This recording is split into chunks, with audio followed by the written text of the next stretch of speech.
শুভ দুপুরের শুভেচ্ছা। তো আমি এখানে ফুল নিয়ে এসেছি। আর ফুল দেখলেই মনটা কেমন ফুলের মতো হয়ে যায়। সত্যিই আমার বাবা ভোলানাথের জন্য ফুল আর বেলপাতা খুব প্রয়োজনীয়। তারপর আমি রান্না করতে চলে এসেছি। এখানে মাছ আছে। এগুলো কি মাছ আপনারা জানলে অবশ্যই কমেন্ট করে জানাবেন। আমি সেরকম একটা মাছ চিনি না।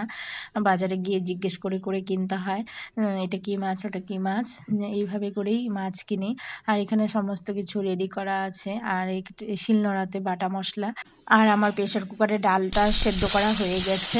আজকে আমাদের মেনুতে আছে মাছের ঝাল বানাবো। আমরা মাছের ঝালই বেশি খাই, যে কোনো মাছের। আর মুসুরির ডাল হবে আর করলা ভাজা।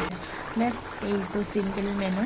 তো মাছের ঝোলটা সুন্দর ফুটে এসেছে আর কালারটা বেশ সুন্দর হয়েছে।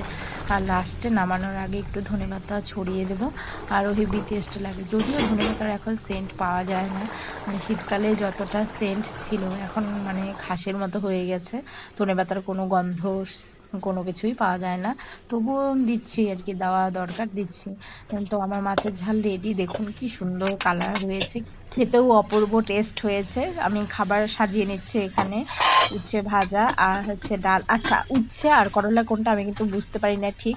আমি বড়গুলোই নিয়ে এসেছিলাম, কিন্তু ওগুলোকে উচ্ছে বলে না করলা বলে জানি না ঠিক।